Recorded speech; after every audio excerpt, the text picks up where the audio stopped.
Hello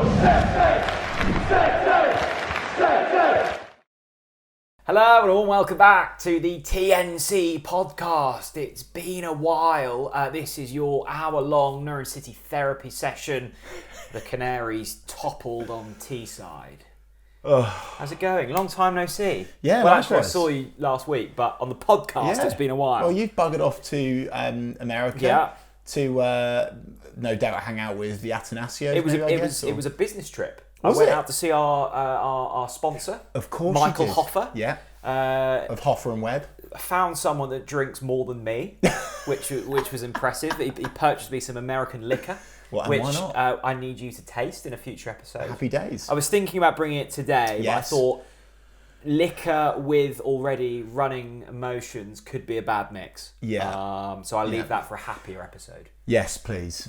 Norwich have been doing things. Yes. But before we do that, let's start with a positive. Yes. Because the Norwich City women's team Yeah. were at Carrow Road for the first time and won. And scored lots and of goals. scored some worldy goals, and great to see the girls at Carrow Road. It's big up to the women's team. Well, it's always confused me over the years of why, there's been such a lack of cohesion between Norwich City and the women's team. I don't know. They've always seemed like separate entities, so it's nice now with the growth of the Lionesses and everything that Norwich City are taking their women's team seriously. Absolutely, Jack, and it shows that there's a hunger amongst the fan base to get involved as well, right? Yeah. You know, over 7,000 people there. I mean, huge, phenomenal support, and fair play to the club for backing it in the way that they did.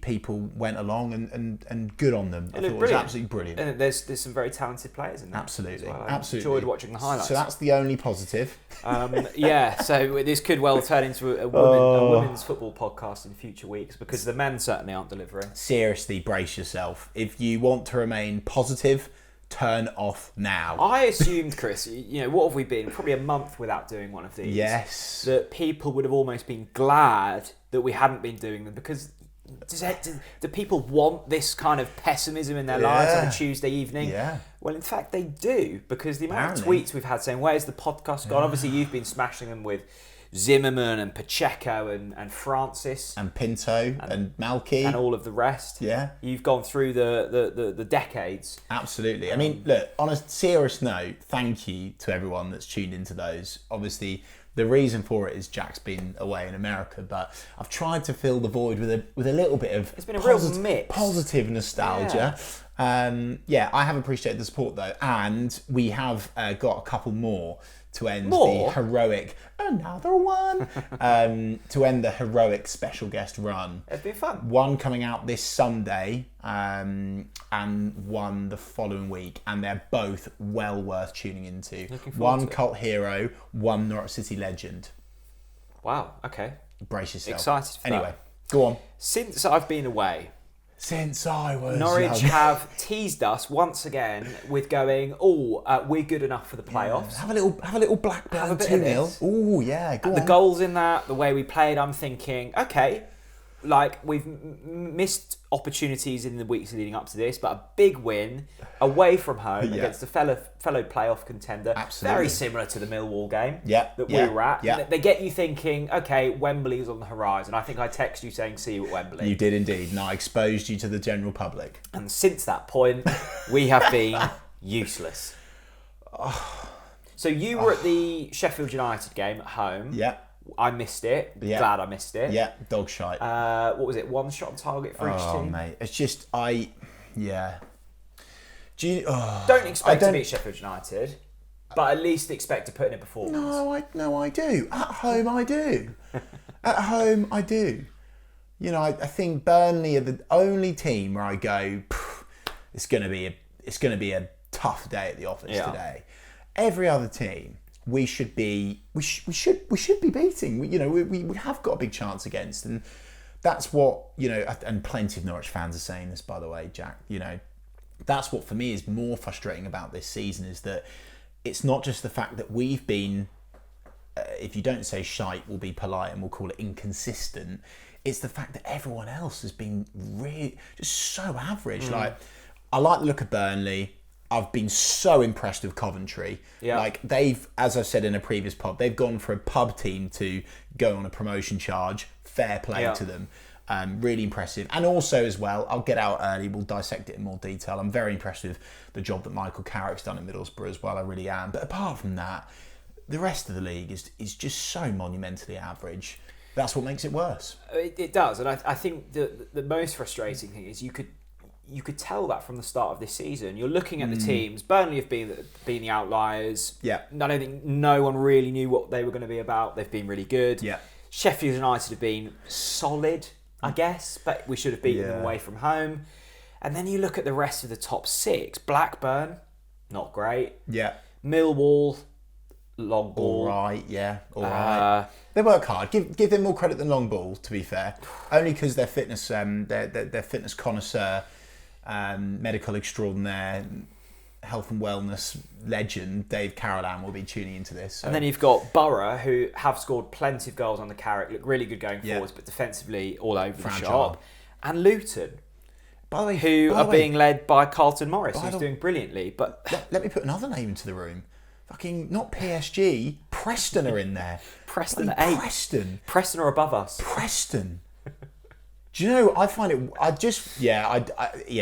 That's what rubs the salt in the wounds for me. But I don't know where you want to begin, Jack. Like, I don't know how far back you want to go. But let's go back to Rotherham. Oh, yeah. Because it was 0-0, and you stand. I've actually got a really bad issue at the moment with my left ear. Okay. I think it was from flying. Okay. It may be because of you, because God, you shouted that game, and like right into my eardrum. Yeah. And I'm going, we're going to score in a minute, Chris. We're going to score in a minute. And annoyingly, you were right, because we ended up not scoring. I mean, Christos Jolis. For the audio listeners, I know it's Zolis, but I will continue to pronounce his name Jolis until he actually looks like a footballer. Oh no, harsh from you. Harsh? Yeah, harsh from you. Harsh from you on that point. The professional footballers are meant to score from 3 yards out, aren't they? It's a very disappointing miss. But sorry, there were other big misses in that game, namely Timu Pukki. Yeah. Again. Who has been poor actually since his announcement that he'll be departing. Are you even the slightest bit surprised by that?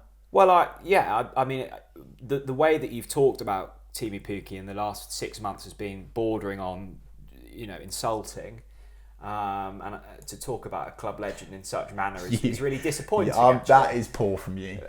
He's nearly you're scored 100 goals. You're inciting online abuse towards me over Pukki. You're inciting real abuse online towards Timu. There will be plenty of questions. By the way, there's so many. We'll go into the questions later, so make sure you stay tuned to the end for the Twitter questions. There are a lot of questions. I know that there's been a few shouts, statements, rants about Pukki, and in just a very, in my opinion, as always, to repeat in front of you yet again, Jack, is I respect him. I love him. What he's done for the club is phenomenal. Club legend.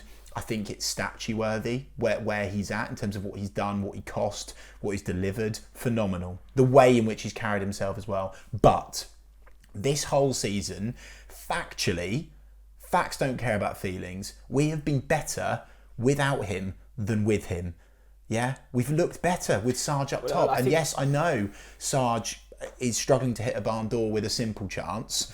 Can score worldies, obviously, for fun, scorpion kicks and, tight angles finishes. But we have looked better without him. And it's sad, but we've got to face the music. And we should have looked to move on sooner, but we didn't commit the money to I guess, the succession plan. It's interesting you raised that point. I don't know if you saw the tweet from NCFC Numbers comparing... Which one? Because they're all great from NCFC Numbers. Well, they're all very depressing at the moment. It was basically comparing playing one of Pukki, Sargent or Ida compared to playing 2 or 3. Okay. When we've played one of them, we've played 10, won 8, drawn 1, lost 1.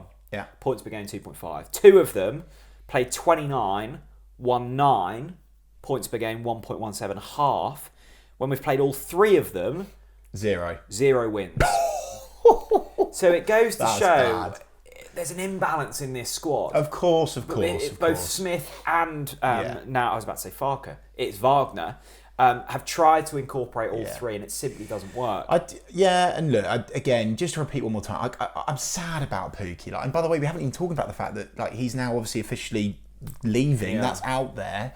But I've said it from the start of the season, and you know, I'm sorry to say, I hate to say I told you so, but he's known that for a long time, you know, that he was on the way out, and that's why I know he still scored goals, and that's a testament to himself considering how turgid we've been at times, but we've just not got the players to play his way anymore. And like that's what it is, as you say, massive imbalance. You know, different gaffers with different styles and different ideas, injuries, which then like, you can go on forever. And to be fair to your point, I know a lot of people do agree with you, Chris. There was a chance against Rotherham where he was played through, off the shoulder, one-on-one. Well, that's prime team. This is what I'm about to say. Is like that's what he scored his goals from. That's the way we played. Yeah. He received the ball. It was a sloppy touch. Didn't get the ball out of his feet.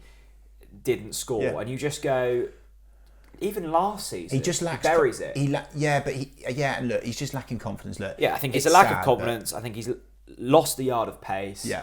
And he probably wants a new challenge. And you know what? Fair enough. Yeah, oh my God, absolutely. Because he's not been any worse than Sargent. And he deserves to play football with a better team that's playing the way he wants to play, 1,000,000%. He goes with my love, my respect, my admiration. I think he's a phenomenal player and we'll remember him forevermore. But I will also remember for a long time the absolute drivel I'm hearing from some of the supporter base after the Rotherham game.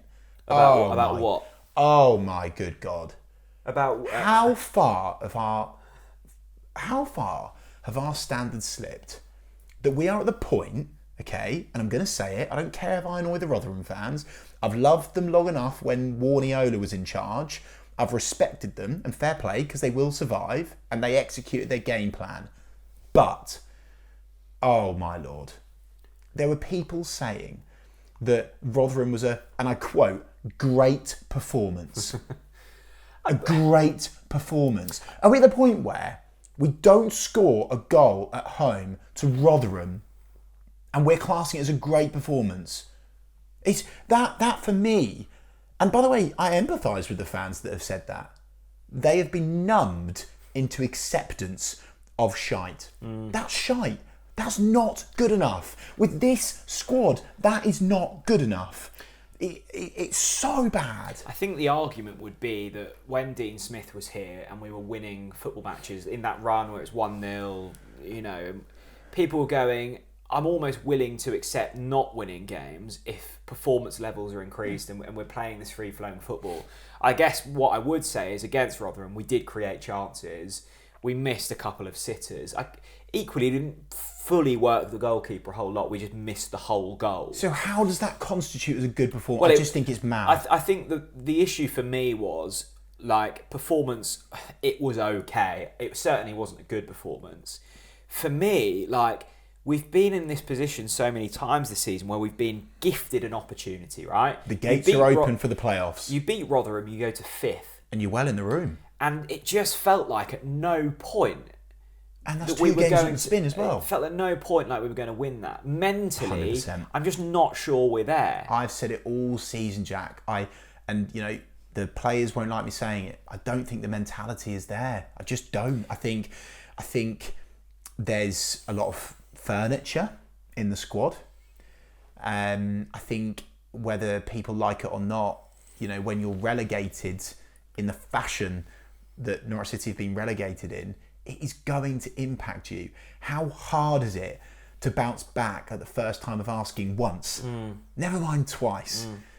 And it's like, you know, I don't, you know, and I empathise with the squad because it should have been freshened up and it should have had wholesale changes last summer.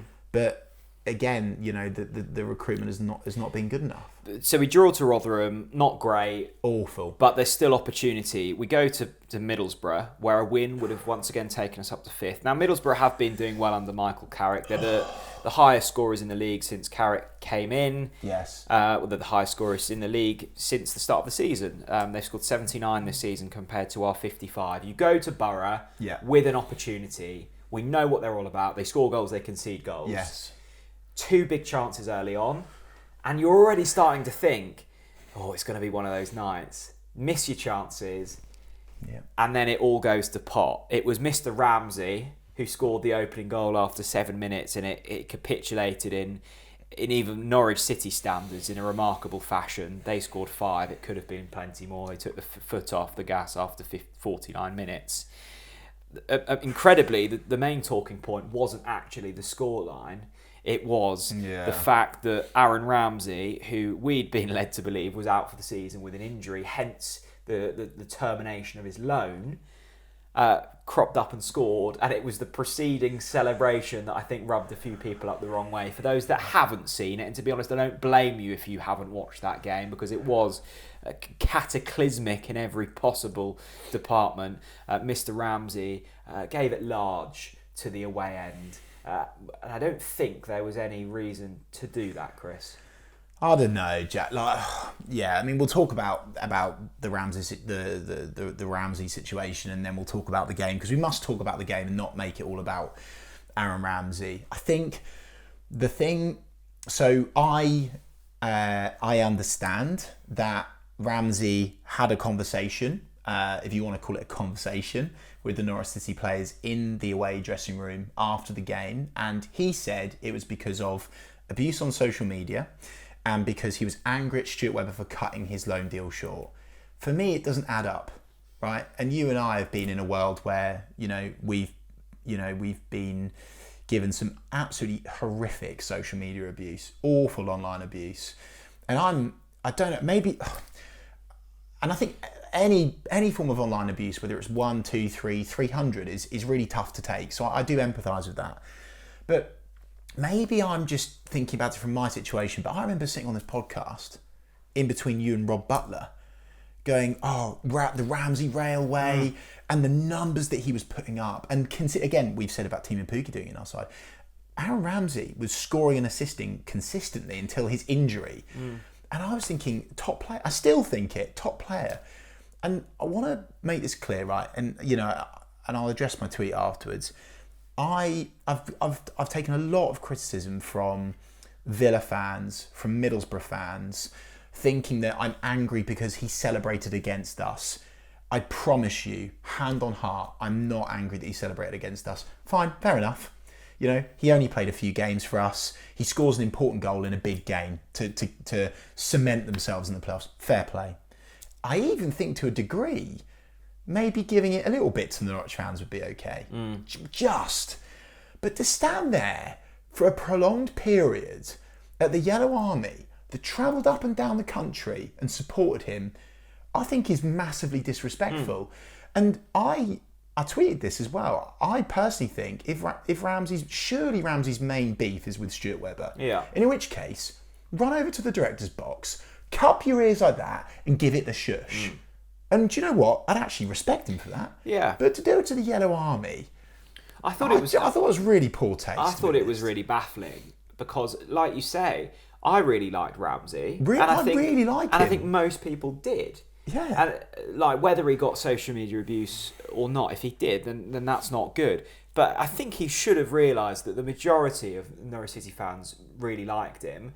Yeah. And we'd obviously been told a story that maybe wasn't as true as it materialised. Now, I think he was injured, but he obviously wasn't. It wasn't as severe as we first thought. I just thought it was disrespectful to the fans. And I knew a couple of people that had gone up and was like, were you giving him abuse? Was it warranted? And they're like, no. Yeah. And I think it was disrespectful to his old teammates, his old Norwich City teammates, because I suspect they've looked at that and gone, hang on a minute, mate. Like, we supported you when you were here. We gave you a chance. And the fans liked it. Yeah. And you've gone and done that. If anything, why didn't he call it out? I don't know. We can go around circles on it, but just quickly on the player point. This is the thing. I sort of thought, maybe I'm just a salty, bitter fan, and I didn't like it because he scored against us. Bit of self-reflection there. But actually, I did some digging, and I spoke to people, and they have confirmed to me they found it disrespectful. They were furious about it. There was a big argument about it, and rightly so. A word that was used was idiot. So if the players are saying that, Like, But anyway, away from the Ramsey show. Well, Ramsey got the last laugh anyway. And by the way, I want to apologise for my tweet because it was a low blow. I shouldn't have said karma because, of course, after he scored, Max absolutely smashes him. And, bit of leadership from Max. Don't do that to our fans. I'm sorry to say it, but I appreciated Max taking him out. Of course, I didn't want him to get injured, and I'm sorry for saying karma because I was emotional in the moment, but I have apologised for it. It was poor from me. Anyway, Middlesbrough battered us. And to be clear, Middlesbrough, one of the best teams in the league, as I've said already, playing great football. Respect Michael Carrick, the job that he's doing. One of the best managers in the country. Akpom's been phenomenal. As a team, they work so hard as well. Akpom, Archer and Ramsey all good. Yeah. The thing that really disappointed me, actually, and I haven't been as disappointed in a Norwich side all season, actually. There's been some really poor results, but this was the one that stood out. And I've gone, you win tonight, even you draw tonight. Just scrape a draw. Set up for a draw. Yeah. And you're well with it. Crazily, we're still in a playoff hunt. And I don't know how, because no one wants to. Anyway, I've kind of waved goodbye because I don't want hope anymore, because they keep dangling it. It was the complete capitulation, and the message that sent other teams was, true. That they don't want it. Don't worry about them. Yeah. Don't worry about them. And do you know what, Jack? I wish I could argue with you now. I wish I could disagree with you. They scored 4 goals. At 40 minutes, it was 1-0. Lost our heads. By the 49th minute, it was 5-1. We just lost our heads. That is a complete and utter capitulation. And the thing that concerned me was everyone was looking at each other. No one was taking leadership. Now, I know that we found ourselves in a difficult injury situation. Hanley's out, Gibson's out, McLean's out. And by the way, the spine of leaders there. And by the way, can't you tell? You can. Can't you tell? Wow. That's no excuse. That has been a low blow. You've now got a spine of Big Andy, who I love, and I think is a very good player. Me too. So pleased he's got the captain. He's an incredibly young captain, and you can't expect too much. You've then got Liam Gibbs, incredibly young. Yep. Great goal against Blackburn, by the way. Great to see him score his first goal. But what I'm saying here, Chris, is you've got a core there who are inexperienced, and I think that really shone through. I can't argue with that. I can't. It's disappointing. And by the way, you talk about looking around each other and taking responsibility. And I know lots of people will be like, oh, here we go again. Chris is talking about Anel Hernandez, but I was really, really impressed with Anel's video. For the people that don't know, he started a YouTube channel. What's it called? The Cuban Baller. The Cuban Baller, which I love. And he has said in his video at the start of his sort of apology that he wants to do it to sort of express himself, and actually, I guess, show a little bit of it. And, fair play, it makes sense. And I thought his apology, which we've shared on TalkNorwichCity in full, was articulate, was brave, and was refreshing. And I think it speaks volumes that you've got Anel Hernandez doing that, but no one else. No one else is willing to. And by the way, I think Johnny Rowe, Let's Have a Go, he actually put something on social media as well. And I just thought, do you know what? It's easy to talk when the sun is shining. Anel Hernandez, the man that so many people have disrespected time after time after time, despite the fact that he was pushed out on loan by someone that couldn't handle his personality in the changing room. I'm so pleased that he's getting the respect he deserves for doing that video. It's refreshing. And of course, the skeptical fan and even myself, I'd say, well, yeah, Anel, that's all talk. Good on you. Brilliant. Responsibility and accountability. I've spoken about that before, Jack. So important in leadership and in football. The proof comes on the pitch. But I am pleased that he did that video. I don't know what you thought about it. I think it's a sad state that we're having to do those. Of course. I think you speak about on the pitch, Onel's actually been one of our best players last 2 months since Wagner's come in. So I think he has delivered on the pitch. I just think I thought the video was great, and I think we need more of that.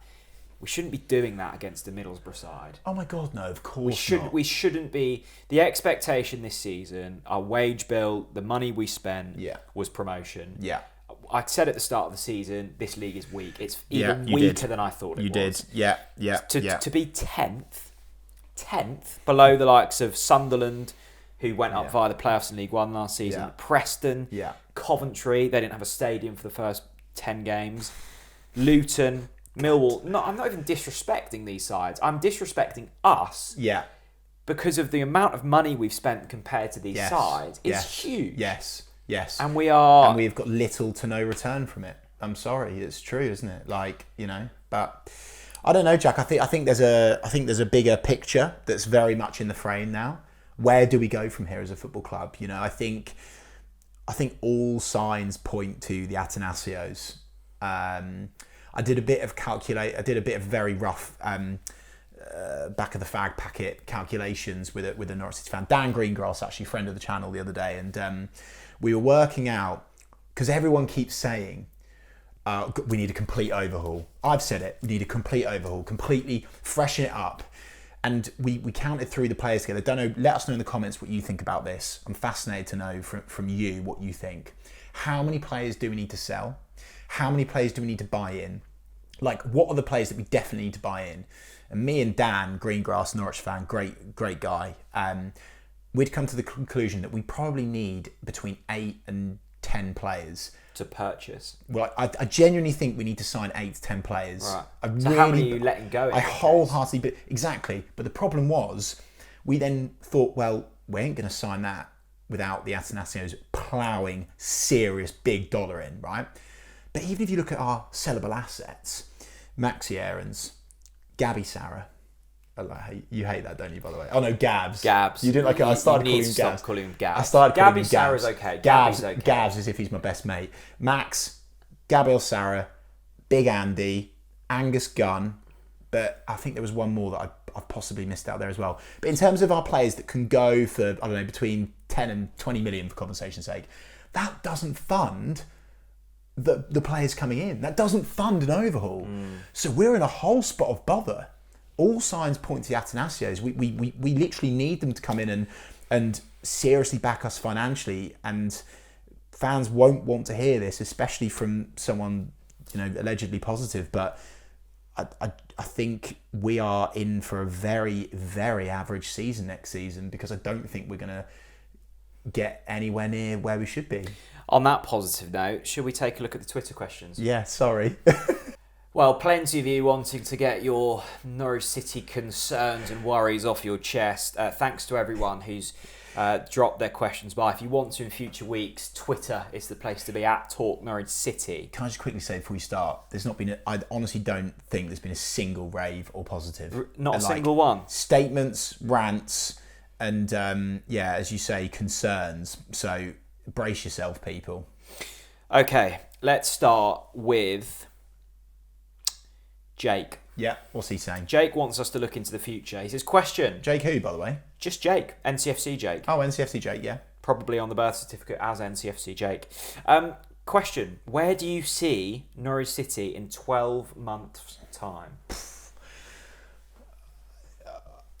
At the moment, hand on heart, unless they give me something to be positive, mid-table mediocrity. Yeah. I see us lingering around the mid-table.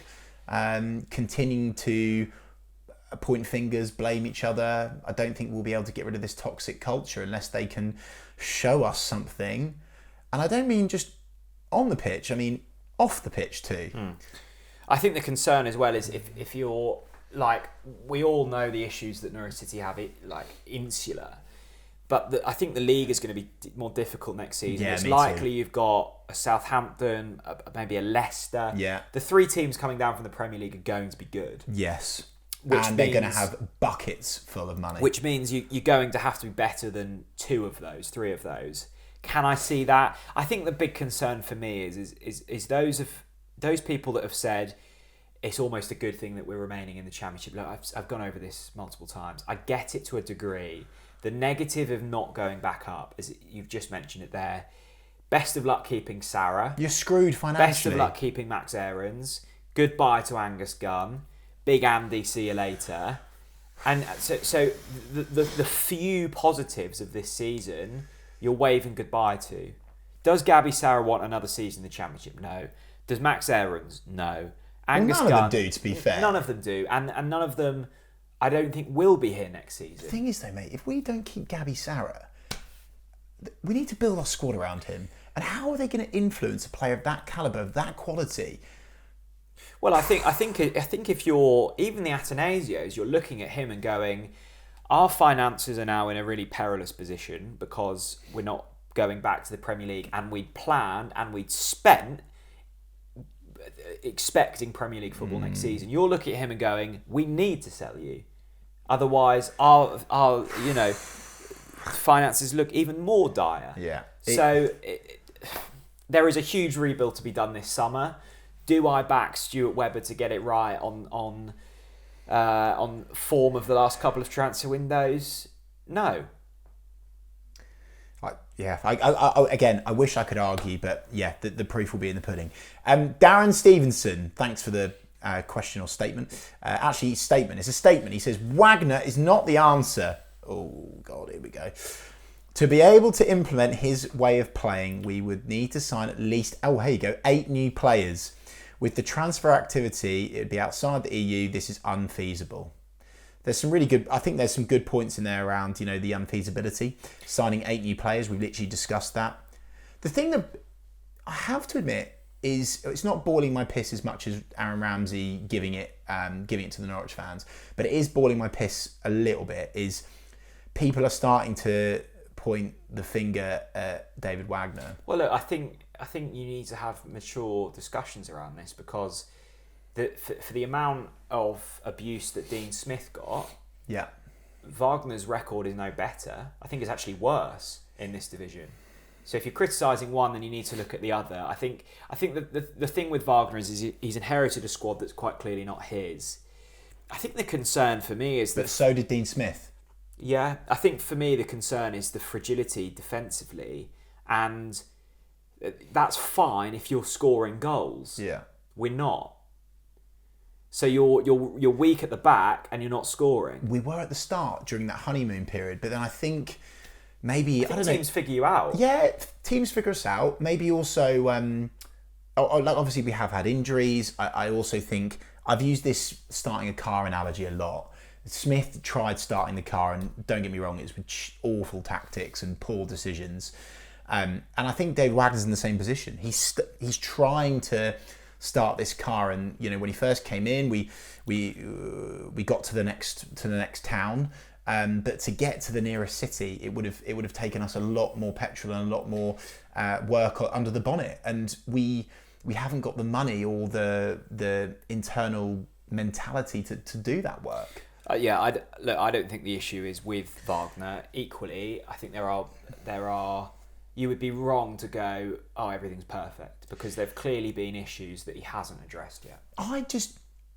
And I will always, I promise you, I'll always just be as honest as possible. Like, people want to make out like we're in with X and we're trying to keep in bed with the club and blah blah blah. I promise you, I'll criticise Wagner if I deem it appropriate. But I look at the way that he's set up games, and I think on the whole, 80% of the time, I'm like, great. The other 20%, I've been like, oh, David. But the only reason why is because he has to play those players because of injuries. So I'll be honest, I do give him a bye for this season. Yeah. I do allow him to try and do something, bet in the youngsters, give them game time, try different formations. Big Andy with the captaincy, I think he has to. I think overall, midfield has improved, and I think it's a desperate shame that McLean's out, because he was really hitting form. Of course. The area that's clearly not working, and it's backed up by the facts that we read earlier from NCFC numbers, that front three just doesn't work. And Dean Smith didn't get it to work, and Wagner's not getting it to work.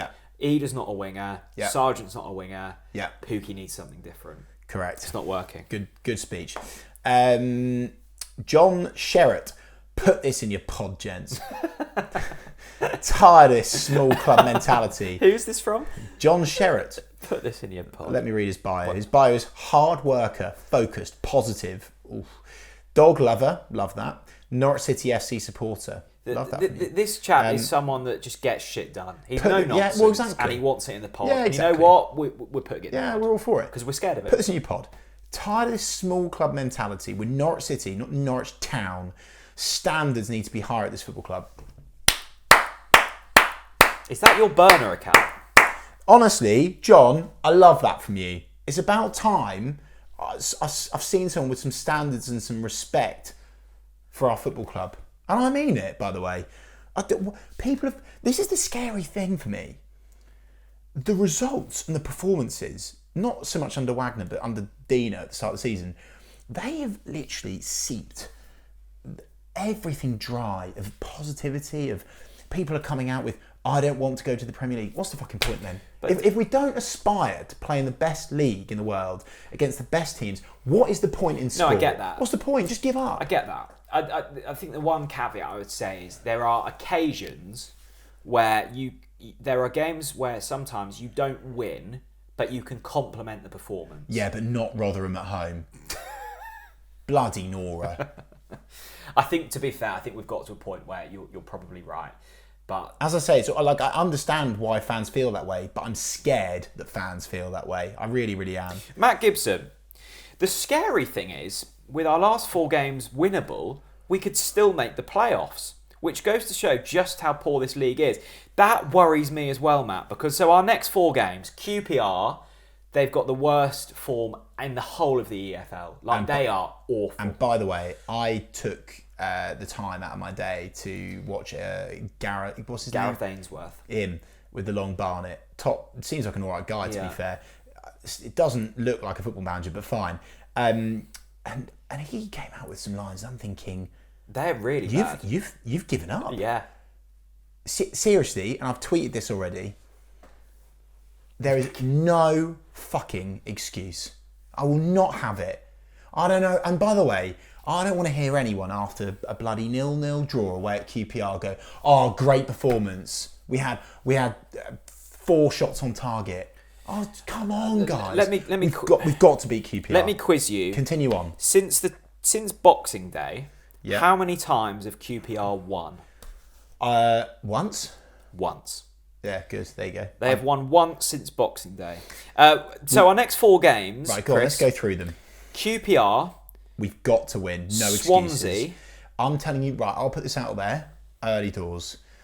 Norfolk Cafu is going to do us over. Because QPR, Swansea, West Brom. I don't like the look of West Brom away. I reckon that might be a draw. Blackpool. Beat. So, and the table... So Norwich are 10th, which sounds grim, but we're 2 points from the playoffs. And we've got 2 winnable games that we should be winning. You win, I think, 3 of those. What game do you think we're going to win? I'm just saying, if you win 3, you're probably in the playoffs. Right, so go through those games and tell me which of those games we're going to win. We should beat QPR. We have to beat QPR. We should beat Blackpool. Yeah. We should beat Swansea. We're not going to beat Swansea. They are, honestly, I genuinely think they're going to do us over. Swansea haven't been great this season, Chris. Let me pump in some positivity. Because I've checked out Blackburn Rovers fixtures and I'm thinking game over for Rovers. Why are we doing this to ourselves? Rovers at home to Coventry. Why are we doing this? Rovers at home to Coventry. Coventry are going to beat them 4 or 5-0. Preston away. Preston win that. Dirty shithouse 1-0. Standard stuff. Blackburn at home to Burnley. Burnley going to bulldoze them. Then Blackburn to Luton at home. Luton. Carlton Norris Cam Jam. Game over. And then Millwall away. Blackburn are done. Blackburn may as well just not turn up for the rest of the season. So you're saying we're getting playoffs? I'm saying that yet again, the gate is open. Why are we... Will Norwich City go through that gate? No. Imagine if we'd just beaten Rotherham. We'd be in the playoffs. No, I can't even believe we're talking about this. It's literally mad that we're talking about this. Matty Blowers, let's go back to the questions. Last night showed how important Hanley, Gibson and McLean are to us. That does not happen with them around. I hope we begin to appreciate them when they come back. They are vital. I think you're spot on. Me too, Matty. I really do. And I've said this multiple times. Like, we know that Grant Hanley isn't the world's best centre back, but I think what you get with Hanley is a no-nonsense approach, and I think he's bang on. We don't go on to concede 5 goals in 40 minutes. So yeah, they have been a huge loss, and I think that has been unfortunate. Equally, I'm always a bit dubious when we start to blame refereeing decisions, injuries, because every team gets it. 100%, mate. Take responsibility. We should have performed better regardless of the standard of the refereeing this season. And we shouldn't be relying on a Kenny McLean who's been here for X amount of years. We shouldn't be relying on a Grant Hanley. Yeah. So I get it. It is unfortunate. we should be able to deal with it. Brad, at @BradB_ says, need a huge rebuild from top to bottom. Webber has to go. Players who've had it too. Hanley, Krul, Lungi, etc. I'm not sure I agree with some of those. Can't expect those players to keep going again season after season. Need new ideas in at director of football and a new spine for next season's XI. Well, look, we have, Brad, what I would agree with on that is we do, apart from the bottom of the spine, I think our goalkeeping positions are fantastic. I do genuinely believe we've got the strongest goalkeepers in the league. I'll honestly, I'll die on that hill, I really will. Angus Gunn and Timmy Krul. The problem is the summer transfer window comes in that, by the way, that area. Timmy Krul's now being dismantled at number 1, and Angus Gunn is now full international, and Rangers are sniffing, and they'll keep sniffing, let me tell you. The thing that's interesting from Brad, Jack, that I want you to address, people criticise us for not talking about it. What do you think about this statement? Webber has to go. What's your thoughts on Stuart Webber's position, and where do we go from here? Because I'm not sure how he recovers reputationally. I think the interesting thing with Stuart is when Stuart came to Norwich City, the sporting director role was still quite fresh and unique. Yeah. And now, like, most clubs have deployed that. So I think we've lost that sort of marginal gain, as he'd like to call it. I think a lot of clubs are trying to do what we've been doing. I still question whether Stuart's heart is still fully in it. I still go back to that Times interview and just go, like, for anyone, like, I'm a big believer that you shouldn't be defined by one role, right? So I like the fact he's got things outside of his work, but the fact he's already kind of wanting to be defined as like a philanthropist and climbing mountains, like, great, do that, but I don't think those things can sit in parallel. I just don't think that works. And aside from all of that, like, even if he still believes he can do his job at 100%, he obviously thinks he can, and the board obviously thinks he can because he's still employed. He hasn't done it very well. I'm looking at recruitment from the past 3 seasons and going, even if he believes it's worked, it hasn't. Every single objective that we've set out, we haven't met. Managers have fell on the sword because of it. But whether someone else can come in and do it better than Stuart remains to be seen. Yeah, that's maybe where I'd go. Where I'm currently going is something is like when people want, I don't know. For example, with me, I'm not like a huge Grant Hanley fan, so I'm like, well, just bring Big Andy in. Big Andy's absolutely brilliant, but. And it's almost the same for a manager. It's like, well, who else do you bring in? But I've never ever had this conversational thought process before, which is, well, who could be better in that role? I don't know. I think you can't. It's not like a centre back where you can bring in a sporting director off the bench, right? It's a huge appointment. And I don't know who else. But are we at that? But look, let's not scoot around. Nobody's job is set in stone. I would be very interested to see if the Athanasios get more power, whether they deem him the suitable man.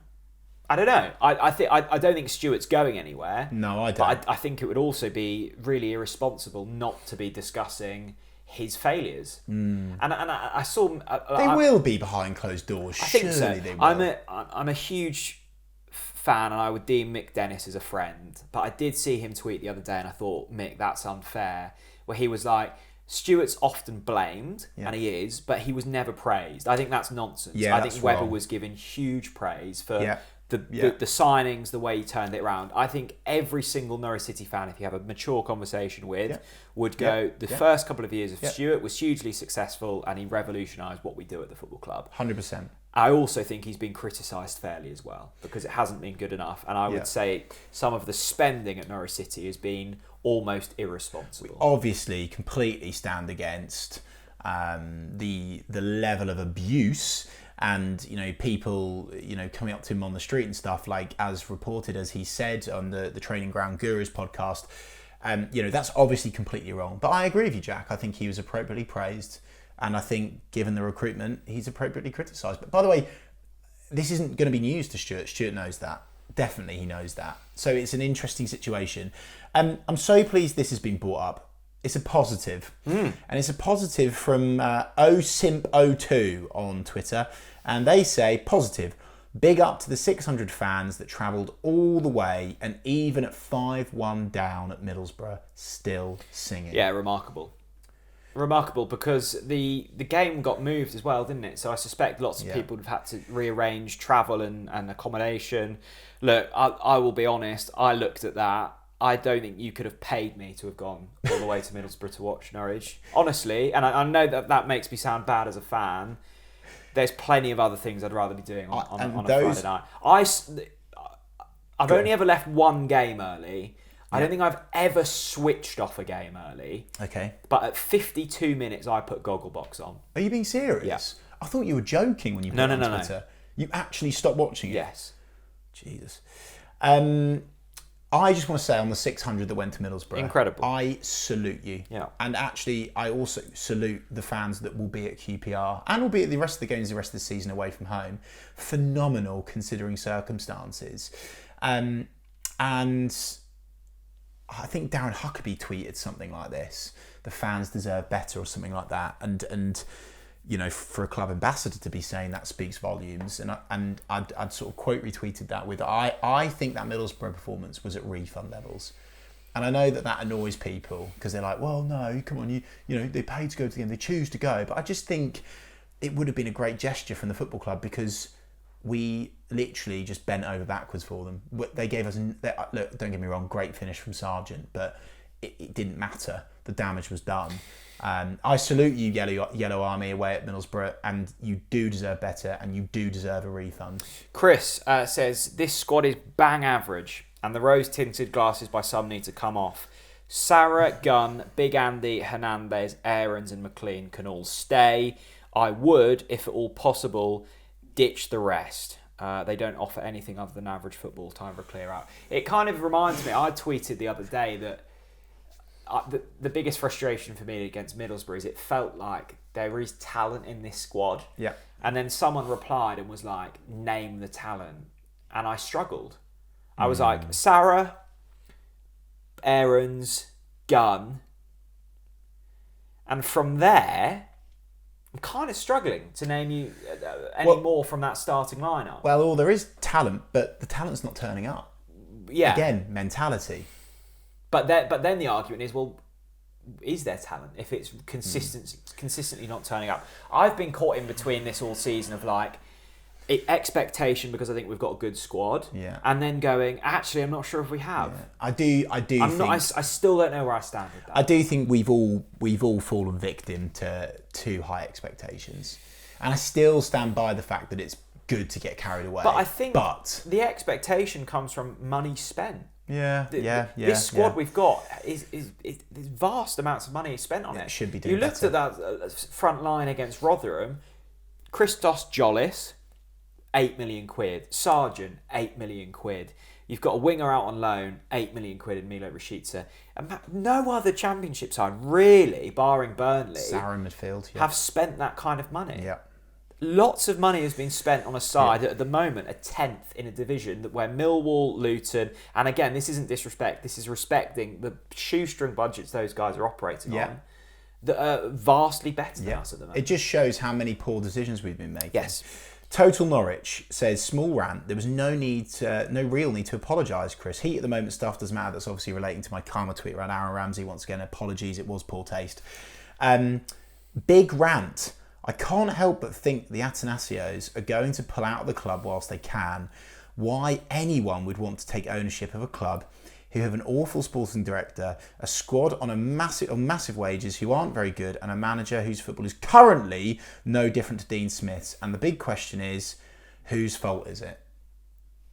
So there you go. Well, what do you reckon to that? I mean, Total Norwich, I understand the reasons for your rant. Look, I don't know what's going on with the Athanasias at the moment. What I would say is it has gone quiet. It has gone quiet. What I would say is those guys are looking at Norwich in a very different light to what we are. They are looking at things in a solely financial perspective. Not completely, mostly. But look, don't do them down. I'm not doing them down. They're very shrewd business Of course. men and women. Yeah. And to invest that sum of money, they will be looking at it from a financial perspective, Yes. and they will still be deeming Norwich City as an undervalued asset. I don't think they'll pull out. I think what they will have realised is their job is probably bigger than what they originally thought. I agree with that. My flip on this is that I'm kind of thinking the Athanasias might be thinking, well, actually, you can buy it whilst stock's low. Yeah. They're going to be taking a majority share. You're buying it at a low price. Yeah. But that's my very little business acumen I've got. So actually, I can sort of see both sides of the coin. I think the Athanasios might go, yes, it needs a lot of work, bloomin' heck, but actually, we're going to buy it at a low price. I don't think there's any. I don't think they'll pull out. Yeah. I don't. But equally, I don't. The thing I want to say about the Athanasios, I don't know if I've shared this before, but I'll share it now just to try and put some positivity in the room. I was so impressed with them. Prior to our podcast, I had a couple of calls. The first call I had with Mike, the thing that really impressed me, he was asking me so many questions about, what was going on, who was who, the legends, what's happened in the past, what's gone wrong, what's good, what's bad. And he was writing down notes. And I was like, this is clearly someone that really cares. Oh, yeah. I know that's a minor thing, but for me, that spoke volumes that they cared that much. So Definitely there care. you go. Definitely care. I would like to get a question in from Ryan, who says, I really like Big Andy, but he's 20. Ryan who? Ryan M11M. Yeah. I really like Big Andy, and he's 20, Yeah. but he's no captain. We've got no experience in our squad at all. I strongly disagree with this. I strongly disagree. Big Andy is absolute definition of captain material. I think he is. When I tweeted the other day how impressed I was with Big Andy and the fact that he's obviously very mature, he's a proper athlete, Yeah. and I think he's a really good defender. But there were a lot of replies, and I was like, actually, I can see where you're coming from. The fact that we have had to make a 20-year-old a captain, Yeah. and I guess where Ryan's coming from and other people are coming from, Chris, is the fact that maybe in 5 years he'll be a captain. Yeah. But would a captain of a good standard let a team concede and capitulate in the manner we did it against Middlesbrough? That would be the argument. I'm not saying I agree with it. But he didn't, though, did and he? I don't think it's Big Andy's fault. No. But it does show a lot the fact that he has been made a captain. I do actually stand with David Wagner. I do think it's actually disrespectful to Big Andy, actually, this conversation. I think he deserves it. I think he's earned it. Obviously, David Wagner said all of the stuff that he was doing behind the scenes in terms of the work he was putting in, how he was handling himself, the fact he's been out of the team but has clearly dealt with it in a very mature way. Good on him. I'm proud that he's captain of our football club. He is a captain. And I hope do you know what? I hope he keeps the captaincy. I really, really do. I think he's a hell of a player. And by the way, he's one of those players where we're going to do well to keep hold of him. So actually, giving him the captaincy is a very, very good thing, because it shows serious intent to him, not just obviously him being on the side of the stadium with Gabby Sarah, but giving him the captaincy is a very important thing, and I'm proud that they've given it to a young player. Yeah. The young players this season have been better than the experienced players. 100%. The other thing I would say is, this is taking nothing away from Big Andy at all, because it is a huge honour for him. I don't think the captaincy alone makes too much of a difference on performance. What you do need is a group of leaders, and I think that's what we're lacking at the moment. Certainly, there's none on the. There's much less on the pitch on the pitch with the injuries that we've got. Yes. James Starling says the only positive, and this is a stretch, is that with us not getting promoted, we won't have to pay the obligation fee for Hayden next season. Christ, Forgotten about him. This is how low I've sunk to being positive about this club. What a sad state of affairs. That's a reach. I respect trying to be positive. I also had forgotten that we had Isaac Hayden at the football club, which again shows the poor recruitment. It's crazy that I'm so disappointed with Hayden, because and by the way, I mean it as in the Hayden situation I'm disappointed in. I feel for him. He came with so much praise and backing from the Newcastle fans about what he was as a player and who he is as a man. And by the way, he is that man. And we've heard all sorts of stories about what he's been like at Norwich and what a credit he is to himself and, his career and, how he's handled himself throughout his injury. I'm just gutted that he's been as injured as he has. We've been warned, and by the way, but also we overplayed him. Because do you remember that Watford game? No, I remember that Watford game. The Watford away game where he was like covering for three midfielders and he was desperately trying, but he was probably hurting himself. The real frustration was that Watford game sticks out for me because it was actually a really promising performance that night. But you just looked at him and you went, "This is a man that isn't fit." And we'd been told that, and we still went through with it. It's a shame, and it is a sad point. Again, a bad reflection on the recruitment. Jamie Everson says, question, Carlton Morris.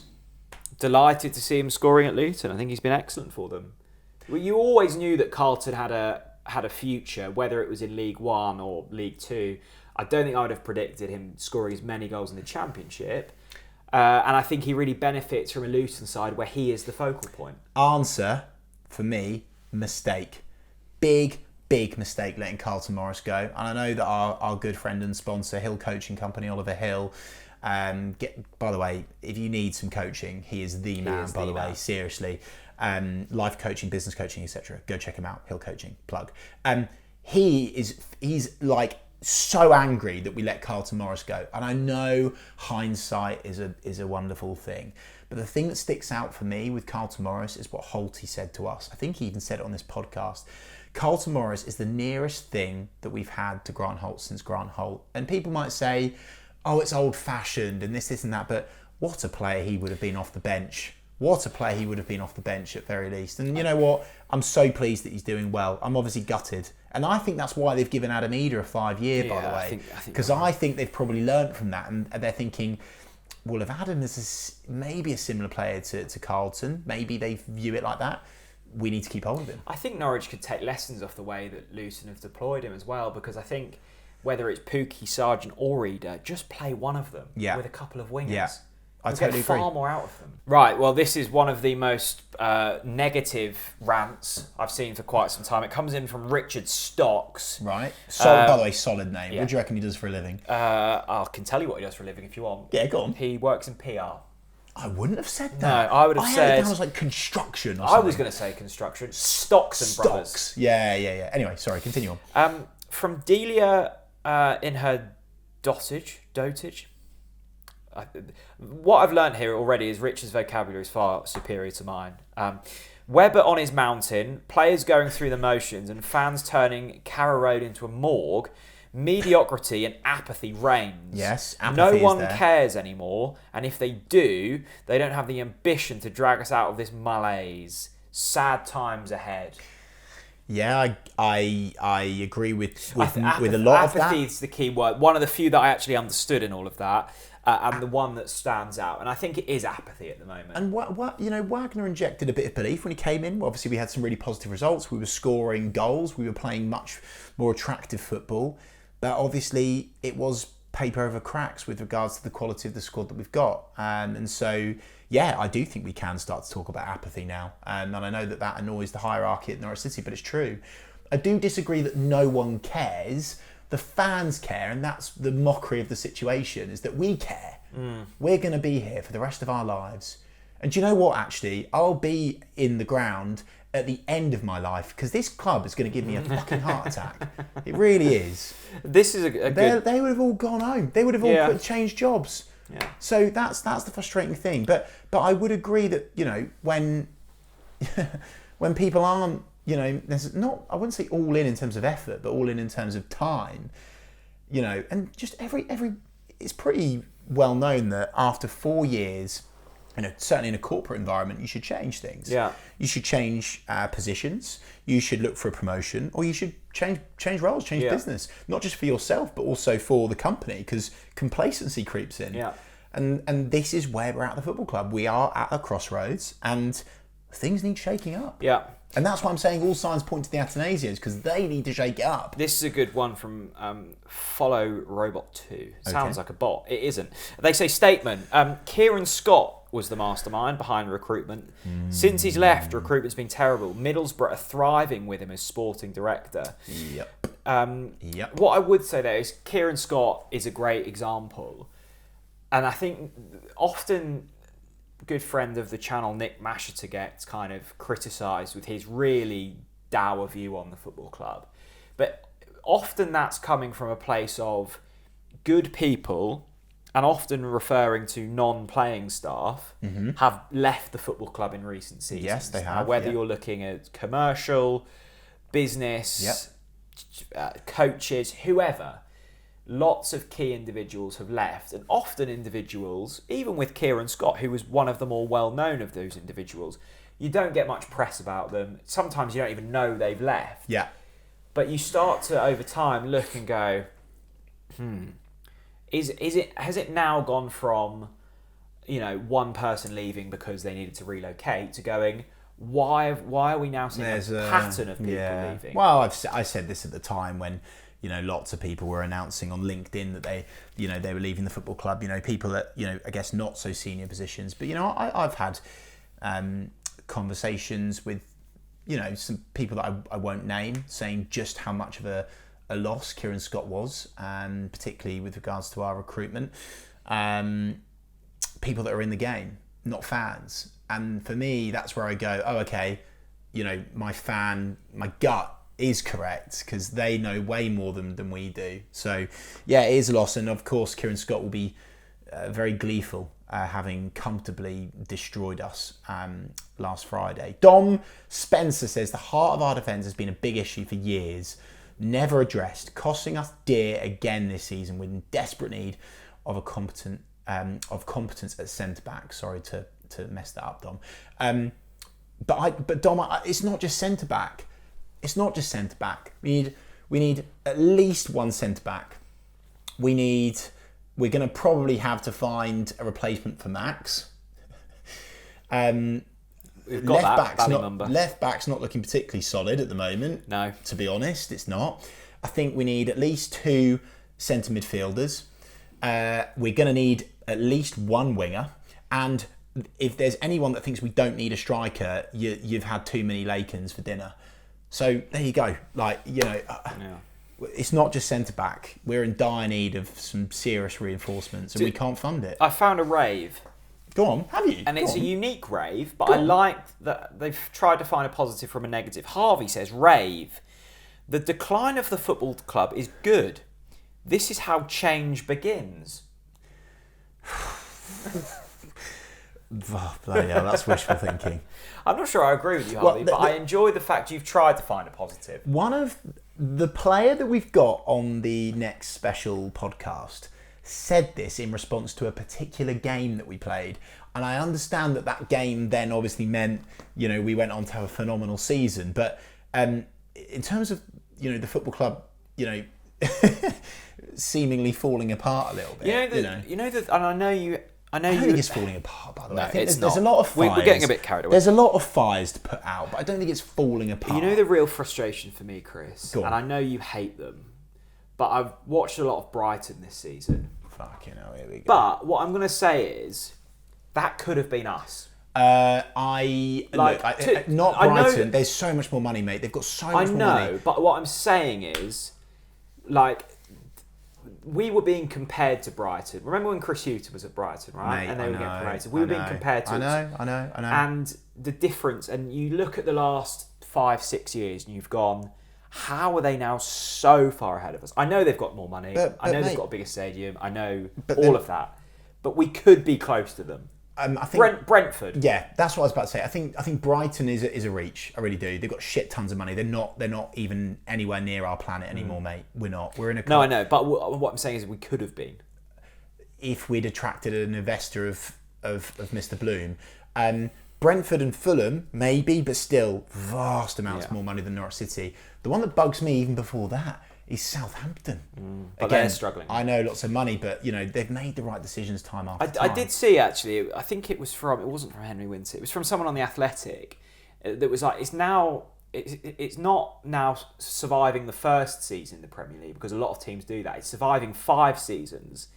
And you look at that and you go, the likes of Leicester and Southampton, who were lauded of being brilliant sides, now really struggling. You look in the Championship, clubs that were being talked about as being really well run 4 years ago, now struggling. West Brom, Swansea, Stoke. The ghosts of Premier League past. And you go, actually, Norwich are in a very common situation. Yeah, like, look, loads of clubs are struggling with the same problems we are. I do think a few fans, including myself, by the way, could do with maybe just, I guess, trying to search for a bit of perspective and looking at actually football fundamentally is absolutely well and truly broken. Yes. It is absolutely broken.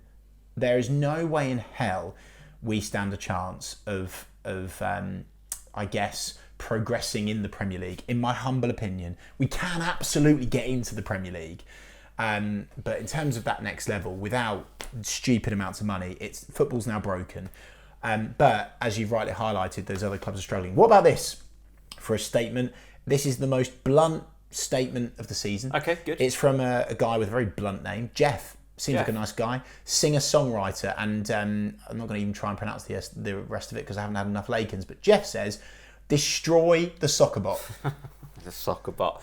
The soccer bot is probably one of the most talked about inanimate objects in any football club. Is there a reason why we're the only club in the UK that has a soccer bot? Probably. Are we the only one? Is that a fact? Yes. Well, as far as I know, unless someone can correct me. Has it broken again? Oh, probably. Because it was working for a few weeks. It was working. Ago. Yeah, it was cooking on gas at one point. Yeah. Absolutely phenomenal. Look, there are a ton more questions. Yeah, and there is actually a question also in from Rossi with a Love Heart 18+ that says, "You up for some?"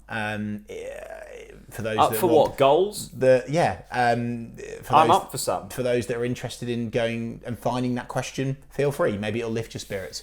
Look, Norwich could still get in the playoffs. We've got a game against QPR on Wednesday and a game against 6 points this week. Suddenly you start to believe. And seriously, right, there's one thing drawing at home to Rotherham and calling it a good performance. That's one thing. It's another thing to be battered by Borough away from home. Battered, embarrassed, shameful. If you lose to QPR in the state that club are in, we've got big issues.